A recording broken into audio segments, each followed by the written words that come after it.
사도행전 7장. 대제사장이 스데반에게 당신이 정말 이런 식으로 말했소? 라고 물었습니다. 스데반이 대답했습니다. 형제 여러분, 그리고 어르신들, 내 말을 들어보십시오. 우리의 조상 아브라함이 하란에서 살기 전 아직 메소포타미아에 있을 때에 영광의 하나님께서 그에게 나타나셨습니다. 하나님께서는 아브라함에게 너의 고향과 친척을 떠나 내가 너에게 보여줄 땅으로 가거라 하고 말씀하셨습니다. 그래서 아브라함은 갈대아 땅을 떠나 하란으로 가서 살았습니다. 아브라함의 아버지가 죽은 후에 하나님께서는 아브라함을 지금 여러분이 살고 있는 이 땅으로 보내셨습니다. 하지만 하나님께서는 아브라함에게 이곳에서 손바닥만한 땅도 유산으로 물려주지 않고 아브라함과 그의 자손에게 장차 이 땅을 주시겠다는 약속만 하셨습니다. 그때는 아브라함에게 아직 자식이 없었습니다. 하나님께서는 아브라함에게 이렇게 말씀하셨습니다. 너의 자손이 남의 땅에서 나그네로 지낼 것이다. 그곳 백성이 400년 동안 너의 자손을 종으로 삼을 것이며 너의 자손을 학대할 것이다. 그러나 너의 자손을 종으로 삼는 그 백성을 내가 심판하겠다. 하나님께서는 계속해서 이렇게 말씀하셨습니다. 그 후에 너의 자손이 그 땅에서 나와 이곳에서 나를 섬길 것이다. 그리고 하나님께서는 아브라함에게 언약의 표시로 할례를 받게 하셨습니다. 아브라함은 아들 이삭을 낳고 8일째 되는 날에 그에게 할례를 베풀었습니다. 이삭도 자기 아들 야곱에게 할례를 베풀었고 야곱도 자기 아들들 곧 우리의 조상이 되시는 12족장들에게 할례를 베풀었습니다. 그 족장들은 요셉을 시기하여 그를 이집트의 종으로 팔아버렸습니다. 그러나 하나님께서는 요셉과 함께 계셨습니다. 요셉은 그곳에서 많은 어려움을 당했으나 하나님께서 그때마다 구해주셨습니다. 또 하나님께서 요셉에게 지혜를 주셔서 이집트 왕 파라오에게 사랑을 받게 하셨습니다. 이집트 왕은 요셉을 총리로 삼아 이집트와 왕궁을 다스리게 했습니다. 그때 온 이집트와 가나안 땅에 큰 가뭄이 들어 사람들이 몹시 고통을 당했습니다. 우리 조상들도 먹을 것이 없었습니다. 그러다가 야곱이 이집트에 곡식이 있다는 말을 듣고 처음으로 우리의 족장들이 이집트로 보냈습니다. 그들이 두 번째로 이집트에 갔을 때 요셉이 형제들에게 자기의 정체를 밝혔습니다. 이집트 왕 파라오도 요셉의 가족에 대해 알게 되었습니다. 이 일이 일어난 후 요셉은 형들을 보내어 자기 아버지 야곱과 식구 75명 모두 이집트로 모셔오게 했습니다. 그리하여 야곱은 이집트로 내려갔고 야곱과 우리 족장들은 거기서 살다가 죽었습니다. 그 뒤에 그들의 시체는 세겜으로 옮겨져서 한 무덤에 묻혔습니다. 그 무덤은 아브라함이 돈을 주고 세겜에 사는 하몰의 자손에게서 산 무덤입니다. 하나님께서 아브라함에게 하신 약속이 이루어질 때가 가까워졌을 때 이집트에 살고 있는 우리 민족의 수는 크게 늘어났습니다. 그러다가 요셉을 알지 못하는 새 왕이 이집트를 다스리기 시작했습니다. 그 왕은 교묘하게 우리 백성을 속였고 우리 조상들을 학대하여 갓난 아기들을 내다버려 죽이라고 명령을 내렸습니다. 이 시기에 모세가 태어났습니다. 모세는 평범한 아기가 아니었습니다. 모세의 부모는 그를 3달 동안 집에서 숨겨 길렀습니다. 그러나 더 이상 숨길 수가 없어서 모세를 밖에 내다버리자 파라오의 딸이 모세를 데려다가 자기의 아들로 삼아 길렀습니다. 모세는 이집트 사람들의 모든 지혜를 배워 말과 행동에서 뛰어난 능력을 나타냈습니다. 모세가 40세가 되었을 때 그는 자기 동족인 이스라엘 백성을 돌보아야겠다는 마음이 들었습니다. 모세는 어떤 이스라엘 사람이 이집트 사람에게 억울한 일을 당하는 것을 보았습니다. 그는 이스라엘 사람을 보호하려고 이집트 사람을 때려 죽여 원수를 갚아주었습니다. 모세는 자기 동족들이 하나님께서 자기를 사용하여 그들을 구원해 주신다는 것을 깨달을 것이라고 생각했습니다. 하지만 그들은 깨닫지 못했습니다. 이튿날 모세는 이스라엘 사람 2명이 서로 싸우는 것을 보고 그들을 화해시키려고 이렇게 말했습니다. 여러분, 당신들은 같은 동포인데 어찌하여 서로를 해치려고 합니까? 그러자 동료에게 해를 입히던 사람이 모세를 떠밀며 말했습니다.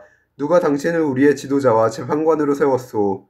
어제 이집트 사람을 죽인 것처럼 오늘은 나를 죽일 참이오. 모세는 그 말을 듣고 이집트를 떠나 미디안 땅으로 도망갔습니다. 모세는 그곳에서 나그네로 살면서 아들을 둘 낳았습니다. 40년이 지난 뒤에 시내산 근처에 있는 광야에서 한 천사가 가시나무 떨기 불꽃 가운데 모세에게 나타났습니다. 모세가 그 모습을 보고 놀라 좀 더 자세히 살펴보려고 가까이 다가갔을 때 주님의 음성이 들려왔습니다. 나는 너의 조상의 하나님, 곧 아브라함의 하나님, 이삭의 하나님, 야곱의 하나님이니라. 모세는 두려워 떨기 시작했습니다. 감히 얼굴을 들어 소리나는 곳을 바라보지 못하였습니다. 그때 주님께서 모세에게 말씀하셨습니다. 너의 발에 신을 벗어라. 네가 서 있는 곳은 거룩한 곳이다. 나는 이집트에 있는 내 백성이 학대받는 것을 보았고 그들이 부르짖는 소리를 들었다. 나는 내 백성을 해방시키러 내려왔다. 이제 내가 너를 다시 이집트로 보내겠다.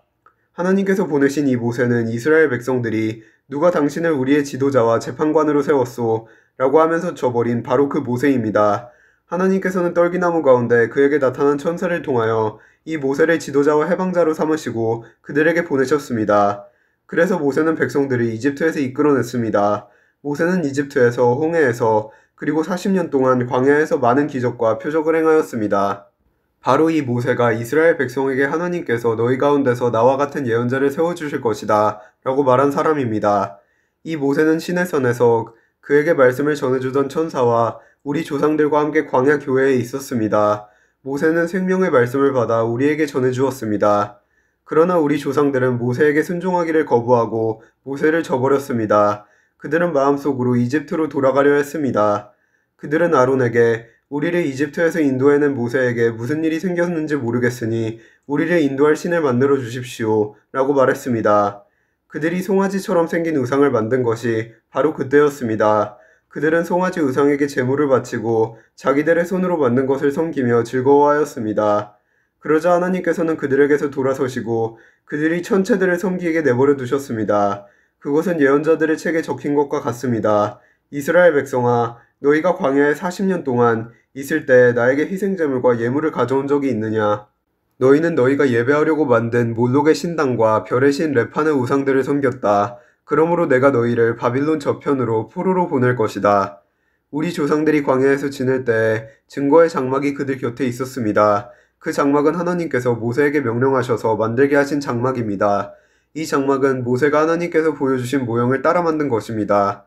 그 후에 여호수아의 인도에 따라 우리 조상들이 이 장막을 가지고 가나안 땅에 들어갈 때 하나님께서 그 땅에 살고 있던 여러 민족을 쫓아내셨습니다.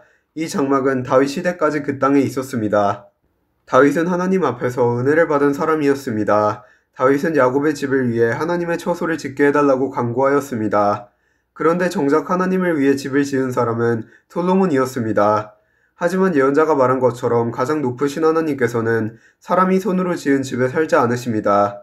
주님께서 말씀하셨다. 하늘은 내 보좌요 땅은 내 발판이다. 너희가 나를 위해 무슨 집을 지을 수 있겠느냐? 내가 쉴 곳이 어디겠느냐? 이 모든 것이 다 내가 만든 것이 아니냐? 고집센 사람들이여, 여러분의 마음은 어찌 그리 완악하며 귀는 꽉 막혔습니까? 여러분은 여러분의 조상들처럼 항상 성령을 거역하고 있습니다. 여러분의 조상들이 핍박하지 않은 예언자가 한 사람이나 있었습니까? 그들은 심지어 의인이 올 것을 예언한 사람들을 죽이기까지 했습니다. 이제 여러분은 바로 그 의인조차도 알아보지 못하고 배반하여 죽였습니다. 여러분은 천사들이 전해준 모세의 율법을 받고도 그것을 지키지 않았습니다.